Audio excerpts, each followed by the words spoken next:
Is it just me that's feeling social media fatigue? The TikTokification, all these platforms since TikTok came and took over, all the platforms have been trying their hardest to copy TikTok. It's an interesting paradox that content creators have to live in terms of their relationship with social media. For content creators, social media is both a workplace and a social ground.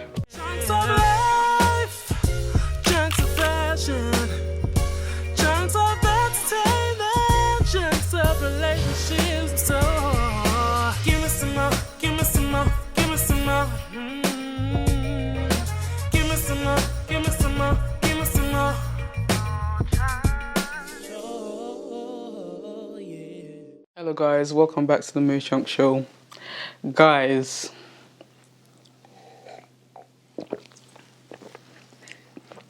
refreshing. Is it just me that's feeling social media fatigue? Like, let's actually have a conversation about this now.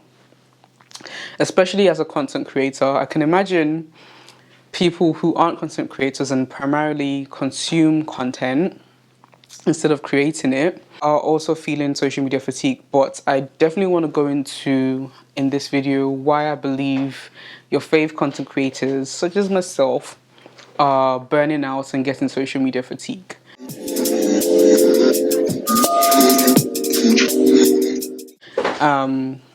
And I coined it that because that's exactly how it feels of recent. It feels like being a content creator in this climate is just very, very overwhelming. The amount of changes that we have to keep up with, the amount of platforms that we have to keep up with to stay relevant and be successful in this thing that we're doing. It's become a lot. Personally, for me, you know, if you've been following my show, my YouTube for a while, you know that I'm an introvert and I'm very, very sensitive to energy, and I can get really overwhelmed really quickly by different things. And one of them has been, for me recently, social media. I think before we go into the present, let's go to the back where this all kind of began. I would say that there's been many changes in like what it means to be a quote unquote content creator. I think the title itself has changed and evolved over the years. I would say like what we now know as content creation initially was like blogging, for example. You know, you'd have your websites and you'd have whatever it is that you loved to blog about, be it fashion, be it home, lifestyle, well-being, all that kind of great stuff.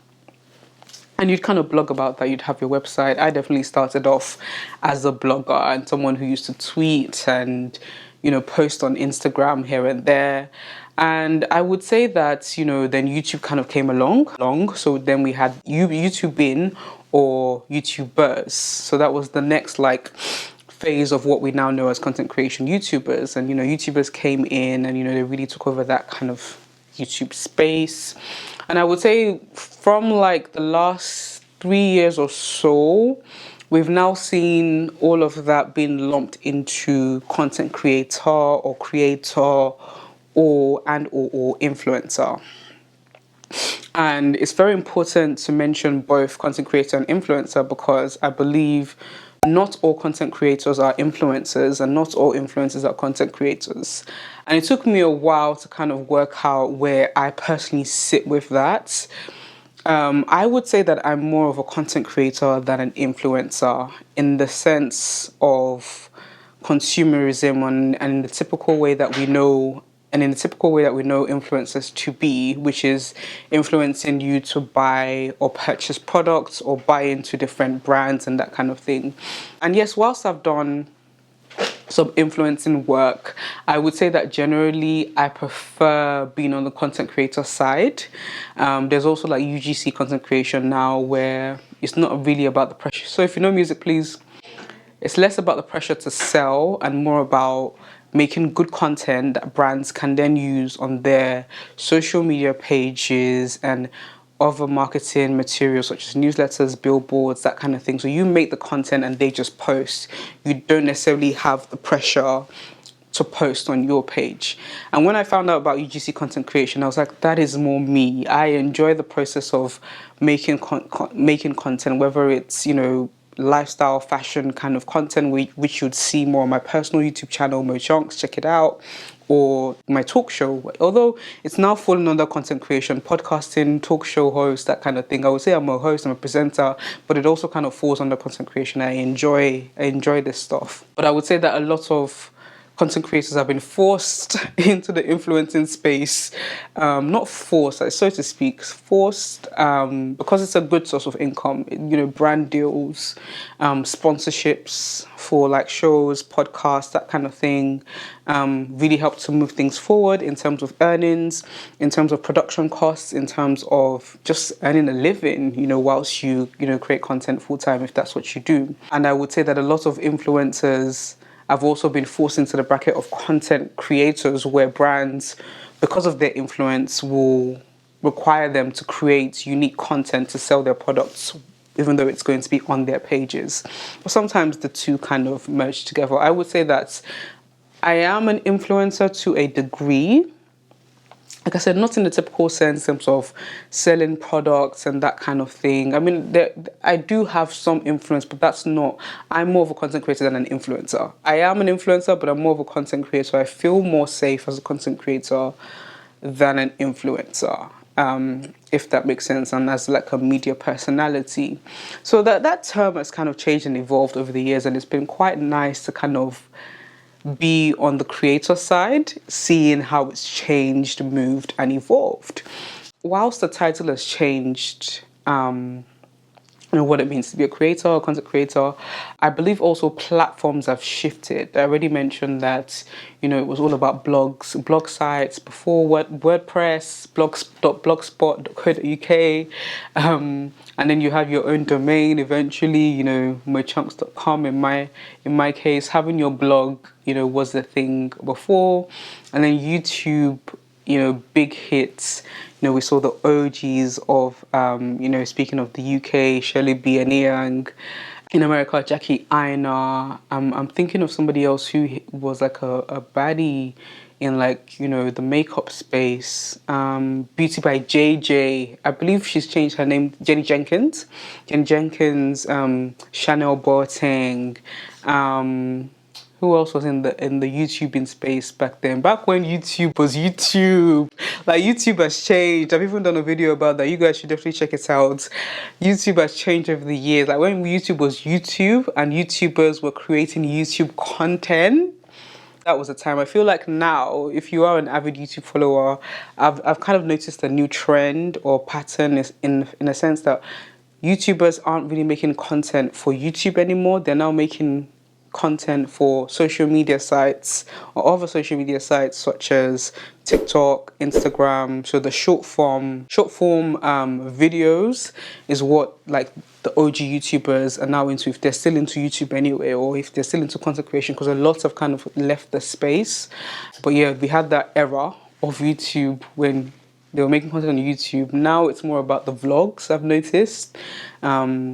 YouTubers aren't really making YouTube content anymore. They're more doing the vlogs, which is really nice to see, and then making their content for the social media platforms that are more popular today. So the short form video and picture kind of content, Instagram, TikTok, that kind of thing.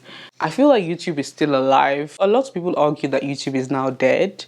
I think the trend or the culture of content creation on YouTube has changed, definitely.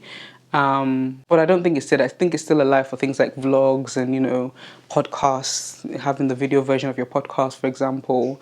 But things have now shifted into quicker style content. Short form content is what people are driving towards now because of like the TikToking this word, the TikTokification.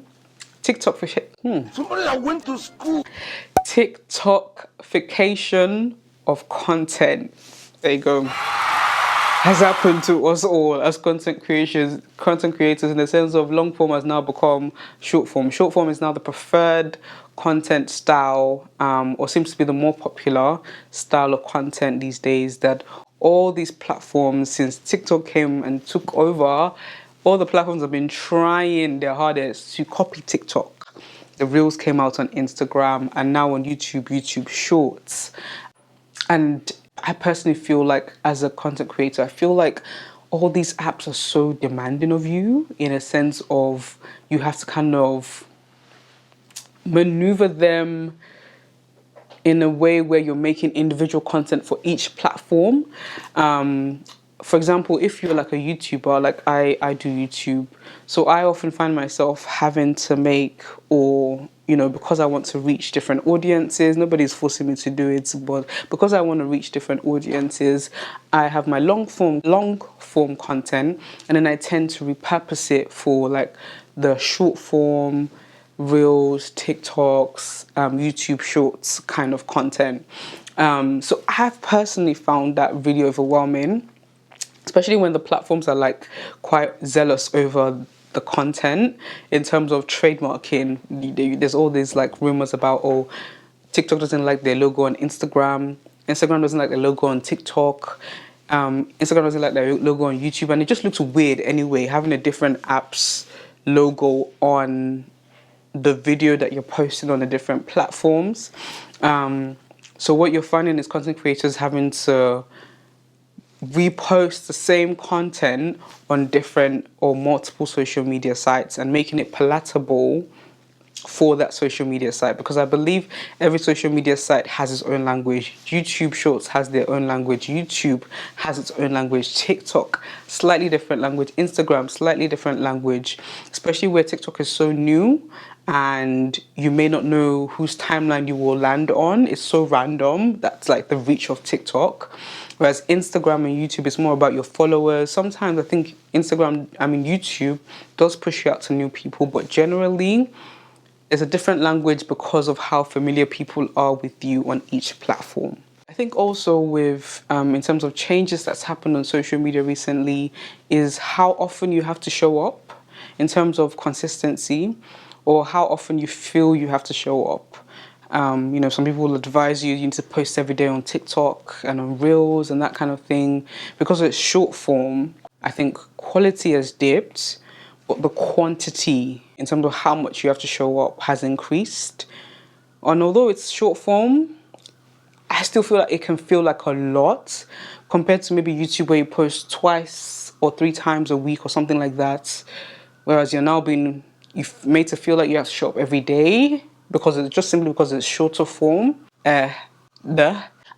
So it's quite an interesting time. Personally, for me as a content creator, if you're a content creator and you're watching this, let me know how it's going for you as well, because I find it quite interesting and very overwhelming having to post on YouTube, post on Instagram, post on TikTok, and it just seems like 1, 2, 3, right?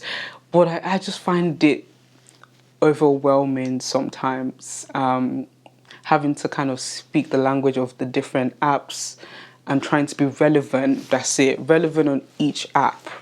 I've kind of found myself thinking, Mo, will you not just slow down and maybe pick 1 or 2 and just focus on them? Because I find that trying to grow multiple things at one time or at once can be a bit much. And I strongly believe that what you want to see grow, you have to focus on it. So I've constantly been asking myself of recent, is it time to maybe drop 1 and just focus on the others? And even beyond being a content creator on these different apps, I've found, or I've been experiencing, social media fatigue as a consumer as well. There's an interesting paradox that content creators have to live in terms of their relationship with social media. For content creators, social media is both a workplace and a social ground. So a workplace and both a playground, in the sense of you're posting your content, you're doing your best to reach your audience, you're doing your best to inspire people, and share bits of your life, and just doing your job as a content creator. But also you get caught up with consuming other people's content, people that you're following, other content creators, family, friends. I personally feel like consuming all of that, or getting caught up in consuming all of that, is adding to my social media fatigue. So not only am I having to keep up with the trends, to kind of push myself out there, also I can be favored by this thing called the algorithm, I'm also consuming other people's content for hours on end. Before we even get to comparison, I'm just sitting there scrolling. And that scrolling thing I found has become a bit of a habit now, regardless of the app that I'm on, because I thought it was okay, and I'll go into what I'm trying to do to kind of curb the habit in a bit. But I've kind of found that even when I'm not on TikTok, I still have that TikTok habit of scrolling and refreshing and what's new and being stuck on my phone. Guys, I even need a drink right now.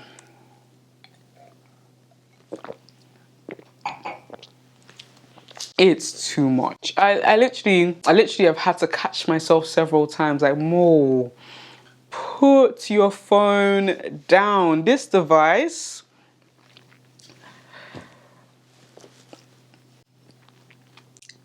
I was just saying in an episode with Jeffrey Bodine, I was just saying to him that I honestly cannot wait for some of these apps to die so that I don't feel like I have to be on them. And again, nobody is forcing me. But I think you have to think of it like this is a business for me, which is its passion and fun. There's a business element of it. If there's something that's going to help your business, you're going to do it right. I personally don't want to be on these apps as a person, but I feel the necessity to be on these apps as a content creator, as this is my workplace. And it's interesting because I recently came across, one of my fave content creators, she calls herself an ex-influencer now, and she's more in the educational space, Ijeoma. She recently released an article about why she's no longer an influencer. And so many of her points I resonated with because, like I said, the landscape has changed so much. One of the points that she made was the amount of phone usage that you find yourself doing because you have to post and because you have to be online to keep up with the trends and also to keep your followers updated and entertained. It's a lot. You become so addicted to this device in the name of doing your job. She also made one really key point about making social media an idol. I don't know what social media has done recently with their algorithms, but it feels like right now you are fighting to be seen. Like you're not even seen by your followers anymore. And that's a weird thing because people follow you so they can see your content, or because they like you, they're your family, they're your friends. Because not everybody's a content creator online, but even people that are following you cannot see what you're posting. So as a content creator, you feel like because this is your job, the numbers matter. You feel like you're fighting to be seen. This thing, Ijeoma made a point that it's becoming an idol because of how much or how hard you're trying to be seen. And I have struggled with that recently. I've been like, Mo, will you not just put this thing down for a moment? But then I'm also thinking, but this is my thing. This is what I do. And I guess that kind of begs the question, and that I've been asking myself recently, is how can we do what we do online but offline? How can we make the impact that we want to make through our videos, through our pictures, through our posts? How can we make that impact offline? But it also begs another question: do people want to be reached offline? Or are we kind of also, as consumers, stuck on our phones that we don't want to come out and interact anymore? And honestly, these social media platforms are not reliable anymore. Like, it's just, because there's so much content, guys, so much, you have to be doing something out of the blue to be seen, or to be seen by a substantial amount of people, or who used to be seen by a lot. I'm sure lots of content creators can attest to the fact that, engagement has dipped. The amount of likes they used to see has dipped. The standards in terms of numbers have really dipped. We've had to really adjust to what we're seeing. And whilst numbers aren't everything, numbers are something when it comes to being a content creator. So to kind of see that changing, not because your content isn't good, because initially I used to have that mindset of if your content is good, it's going to beat the algorithm regardless. And that's true. But it's like, it's almost like you always have to be exceptional now. Like normal is not good enough anymore. Yeah, I just feel like a lot of us are finding ourselves now trying too hard to kind of get those numbers, or like I said, to be seen, which is, you know, causing it to become a bit of an idol, And I'm a Christian, and I find myself like, you know, I wake up in the morning, I go on my phone. I'm not saying I don't pray, but why should that be the first thing? Why should I be going on my analytics first thing? And like I commented on Adrian McCullough's post. Like I said, it wasn't ever this bad. I've been in the content creation space as a blogger, YouTuber, as it's all evolved, content creator, influencer. I've been in this space for about 10 years, and it was not like this before. You could post and go as a content creator before. You could calmly consume a bit of content and go. There wasn't this obsessive nature with numbers and getting out there as a content creator. Perhaps I'm speaking just for myself, but if you as a content creator can relate to this, definitely let us know in the comments so I know I'm not alone. It wasn't this bad before. It wasn't the need to be seen because you're not being seen.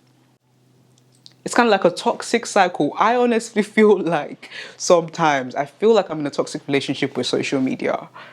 Honestly, and I feel like I said, I need TikTok to go so that I can leave it, or maybe I just need to be brave enough to choose my focal social media apps and just do my best to maintain a sane relationship with them, where I'm not chasing after the numbers, and I'm not constantly switching between the different apps to remain relevant and successful. Yeah, I personally love YouTube. One of my biggest reasons for loving YouTube is that it pays you. I feel like these other apps, they just take your content, they wind your content through and put adverts on it. That you're literally just creating content. I mean, yes, they've been paying people for reels, but you have to get to like a huge number, similar with TikTok, and that's why a lot of people who are on those apps, or creators who are on those apps, rely on brand deals. There's nothing wrong with that, it's just a reality. But I like YouTube. It pays you. Although it's interesting, we used to complain about the 60% they used to take, but that 40% is a whole lot more than the 0% that these other apps are giving you. I'm gonna tell you that for free. It pays you. I feel like YouTube is not as needy in terms of you don't need to be on it as much as a content creator to kind of create your content, and you can still consume other people's content and still close your laptop or turn off your TV or put your phone down. But I feel like with these other apps, it's just they're needy apps, and you find yourself addicted to them. Whereas on YouTube, you can schedule your content. You don't even know when it's live. Oh, you start receiving emails, comments. Oh, my video is up. Yeah, I like YouTube. It's not so needy. Although YouTube too is slowly starting to do this algorithm thing. I think it was Sisi Yemi that mentioned how if you don't click on her videos, YouTube sees it as people are not interested, so they won't suggest it to as many people. Whereas before, it's just, you know, people can watch when they want to watch. They don't have to click on it straight away. These apps, please don't finish us. Don't suck the joy out of this thing that we love. I do see like a lot of content creators and influencers saying, nope, please count me out. Like, just count me out. It's very interesting paradigm, very interesting shifts happening. Another thing that Yoma Kola said was about, you know, spending time with her family. And yes, whilst it is a job, it's not something that we should devalue as a job. But again, with the time that it takes away from you as a person, it can get difficult. Like you sometimes wonder, is it worth it? Like, is it worth it? I'm personally asking myself how to kind of minimize some of these things, these issues that I'm seeing, you know, the addiction to my phone, the comparing to other people's numbers and content, the fighting hard to be seen and the need for validation. Sometimes I feel rejected by social media apps, you know, numbers on a screen. And yes, they mean something, but when you break it down, you're like, is this thing really worth it? I personally see myself divesting from some apps just for my mental peace and peace of mind as a content creator and as a person. I see myself focusing more on one or two and just leaving the others, just so I can kind of manage it a bit better and not be so overwhelmed with the ever-changing demands of these apps. Oh, Lord. Social media fatigue, it's a lot. And so my question to you guys is it just me, or is everybody feeling social media fatigue? Is it just me, or is everybody finding all these different apps and their various needs and ever-changing needs overwhelming, both as a content creator and as a person? Are you a content creator and are you burning out from the amount of content you have to churn out and from the amount of apps that you have to manage, learn their language, and utilize to be seen, remain relevant and successful? Are you as a consumer feeling overwhelmed by the amount of content that is being thrown at you today, these days on these social media apps? Are you feeling burnout from overuse of device and overconsumption of content? Let me know in the comment section down below. And that's all I really have for you guys in today's episode. Do make sure you like this video if you liked it, share it with your friends, comment below on the things I spoke about, and subscribe to this channel for more. Until next time, guys, peace and love. Peace and chunks.